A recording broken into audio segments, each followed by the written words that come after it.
Bien, tout d'abord, je voudrais dire bravo, mes compliments à celles et ceux qui ont réalisé ce film, cette vidéo qui retrace brièvement, quoi qu'on en dise, l'activité de cette année passée.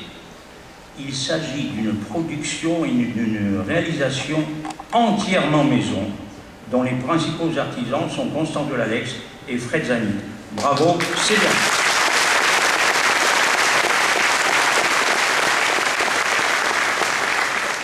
Je voudrais rendre hommage à tous mes olives, car étant très souvent à leur côté, je mesure, et je suis bien placé pour cela, je mesure les joies et les peines de leur fonction qui est une forme de don de soi.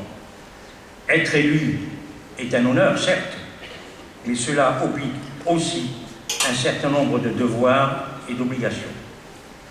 Je disais en introduction de cette cérémonie d'échange de vœux que cette rencontre avec vous, que des moments comme celui-ci sont des moments privilégiés.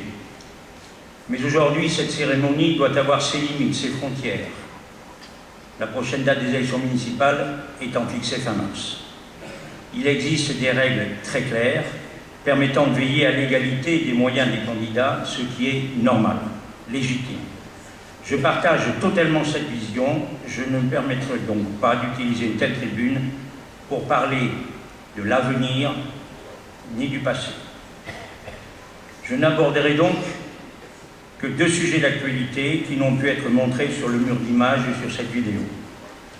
Quelques mots sur la submersion marine. C'est un dossier préoccupant, objet de colère, de coups de gueule, sujet qui pourrait transformer complètement notre littoral. Le point de départ, c'est Xynthia. Triste nom, et pour certains, souvenir douloureux. Que s'est-il passé?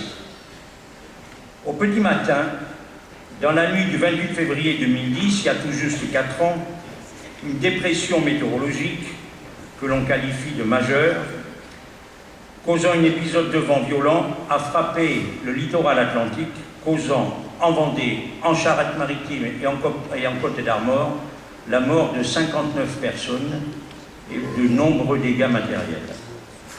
C'est la conjonction de vents violents et de fortes marées qui a provoqué une onde de tempête sur l'Espagne et la France. En France, la tempête a provoqué près de 2 milliards d'euros de dégâts. Je dis cela parce que ce montant a une incidence ou des conséquences sur les indemnisations, donc sur les fonds de compagnies d'assurance, abondés dans ces cas de catastrophes naturelles par les caisses de l'État. La tempête Xynthia ne présentait pas chez nous, autour du bassin d'Arcachon, de caractère exceptionnel. Malgré une vitesse de vent moyenne de 110-120 km/h, cette dépression a provoqué une faible submersion marine sur certaines parties du territoire du bassin d'Arcachon.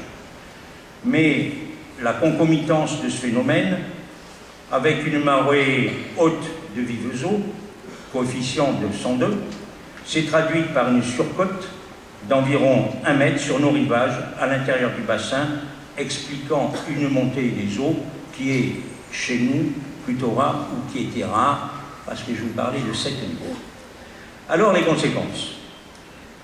L'État impose la mise en place d'un périmètre de précaution, encore un nom, le prisme, périmètre de risque de submersion marine.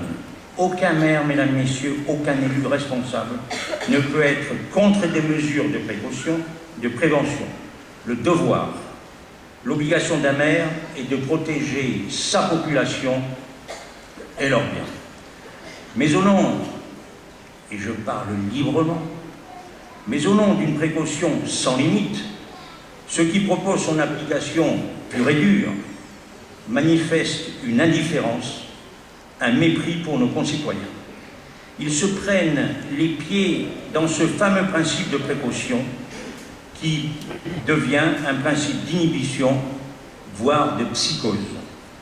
Exemple, l'application préventive avant la mise en place définitive de ce périmètre dans 1 an après enquête. Prenons un exemple. L'État prend marée haute le plus gros coefficient. La surcote de X plus des centimètres d'incertitude, plus 20 cm de fonte des glaces, plus 20 cm des fontes des glaces à 100 ans. On arrive à une certaine hauteur et tout ce qui se trouve en dessous sur Terre devient soit périmètre rouge, interdiction totale, soit autorisation de construire ou de modifier ces constructions avec des prescriptions. C'est vous dire, mesdames, messieurs, les conséquences. Le changement de visage de nos villages. Les conséquences pratiques à très court terme. C'est la raison pour laquelle je ne suis pas d'accord. Les maires qui sont ici m'ont suivi aussi bas. La totalité des maires n'est pas d'accord pour une application pure et dure. Autre exemple concret. Il existe un SCOT, qui est un super PLU pour faire simple. La loi dit qu'il faut arrêter de consommer de l'espace, de terre, et densifier nos villages. Je me suis battu pour que la densification de nos villages, notamment la proximité des villages ostréicoles, soit faible. On ne va pas monter des immeubles au canon à l'air, etc. Eh bien, nous avons trouvé un accord. Le lendemain, l'État nous classe tous ces villages en zone rouge, c'est-à-dire qu'on ne peut plus construire ni au canon, ni à l'herbe, ni à pierre-ayant, etc. Là, on ne peut pas être d'accord là-dessus. Alors, je ne veux pas m'étendre, il y a une concertation qui est engagée. Nous sommes enfin, par l'intermédiaire du CIBA, assis autour de la table. Les arguments avancés deviennent, à mes yeux, plus raisonnables, pas encore acceptables, car nous devons penser à la population. Je ne peux pas accepter qu'on jette un refus à la figure de quelqu'un, un refus de permis de construire, sans modification réellement fondée. Je ne peux pas accepter, et je ne l'accepterai jamais, en tous les cas, tant que je serai là, je ne peux pas accepter quand quelqu'un apprend que son terrain devient totalement inconstructible, et qu'il aille au ministère des Finances pour dire, puisque mon terrain est inconstructible, dégrevez-moi les impôts, et qu'on lui dise, monsieur, passez, il n'y a rien à voir, vous continuerez à payer le même tarif. Donc, je crois que tout ceci n'est pas acceptable, mais j'ai bon espoir qu'on arrive à trouver un juste milieu. C'est François Mauriac qui disait « Je suis engagé sur les problèmes d'en bas pour des raisons d'en haut, et je regrette que les applications viennent de très haut, sans prendre en considération les réalités du terrain. » Le deuxième sujet d'actualité est l'annulation du PLU. Le plan local d'urbanisme a été annulé par le tribunal administratif à la requête de deux particuliers voulant obtenir ou conserver leur totalité de droit à construire, mettant ainsi en danger, pour des intérêts personnels, l'avenir de notre commune. Celle que nous voulons, celle que nous aimons. Les conséquences sont graves. Indépendamment d'une vision d'urbanisme, impossibilité d'aménager notre nouvelle zone d'entreprise sur la route du Porge sans PLU, alors que celle qui existe est totalement complète, génie sur l'attente d'une vingtaine d'entreprises. Bonjour l'emploi. Notre PLU a été recalé pour, je cite, insuffisant d'études d'impact environnemental. Le magistrat a d'ailleurs précisé que l'environnement exceptionnel de la presqu'île exige un document, un PLU exceptionnel. Mesdames, Messieurs, où est-ce que ça commence, où est-ce que ça finit, un document exceptionnel? Exemple, je ne dis pas sans dérision, exemple très concret. Une étude d'impact environnemental doit maintenant s'étaler sur 4 saisons. Savoir si le batracien vit de façon différente au printemps ou l'hiver. Certes, je ne dis pas ça en dérision, mais ça devient extrêmement difficile et extrêmement grave. Nous nous battrons jusqu'au bout. Nous avons lancé cette révision. Bien d'autres sujets sont préoccupants, d'actualité. Ils auraient pu ou devraient être abordés la place et l'avenir de la commune dans une grande interco, et bien sûr ses conséquences financières.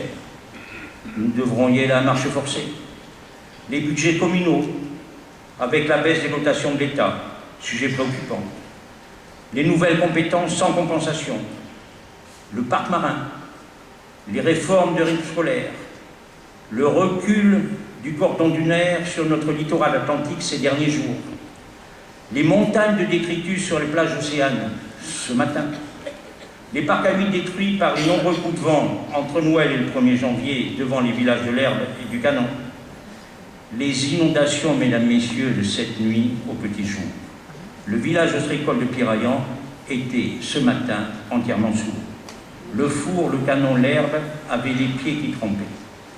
Le Cap Ferré, la Pointe, le port de Claouet, la place de Berthique était sous l'eau. La rue Jean-Bart, quelques maisons inondées, des ruptures de digues de sable, la constitution d'équipes d'intervention la nuit, etc., etc. Tout cela, je ne m'étendrai pas, ça fera l'objet de débats plus tard. Enfin, pour terminer, je voudrais vous livrer 3 réflexions pour cette nouvelle année qui nous concerne tous et qui devrait être partagée particulièrement ici chez nous. La première concerne nos enfants. Lors des animations des fêtes de Noël, sur la place de la mairie à Lège, la première soirée fut tellement festive, belle, la population si nombreuse, la patinoire de glace si fréquentée, les enfants semblaient tellement heureux que ce soir-là, j'ai souhaité une vie éternelle au Père Noël et lui ai demandé qu'il sache garder la confiance de nos enfants. La deuxième concerne l'environnement de notre petit coin de terre. Nous avons assez de raisons objectives pour s'attacher à la sauvegarde de la presqu'île. Mais la nature ne sera souvent définitive que par votre cœur. Elle ne sera préservée que si nous lui manifestons un peu d'amour, simplement parce qu'elle est belle et parce que nous avons besoin de beauté, quelle que soit la forme à laquelle nous sommes sensibles du fait de notre culture et de notre formation intellectuelle. Cela fait partie intégrante de la vie humaine. La troisième réflexion concerne notre avenir, notre vie, ensemble, sur cette commune. Si la presqu'île a 1000 facettes, la population a aussi 1000 visages. Chacun doit y trouver sa place.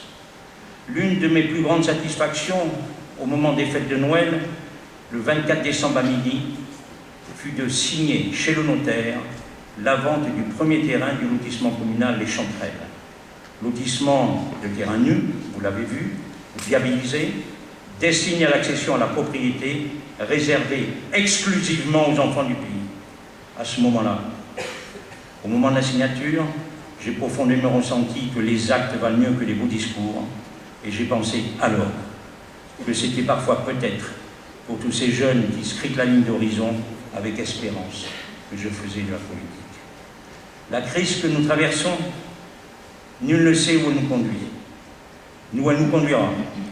Mais face à cette incertitude, qui n'en finit plus et qui va durer, qui balaye tant de certitude et d'espoir, il s'agit surtout de poser une autre réalité politique, morale, culturelle, une autre volonté, celle de l'échange, celle du dialogue de toutes les populations de la commune, celle du respect, inséparable de l'affirmation claire et sans concession des valeurs qui font ce que nous sommes, particulièrement la fraternité.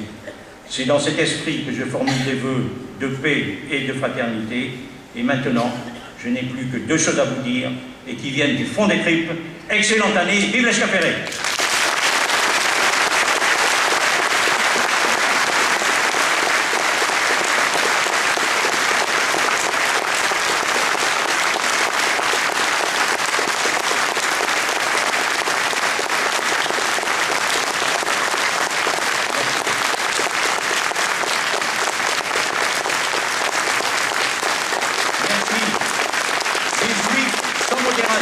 Et le 20 ans, les gendarmes sont là, mais lâchez-vous.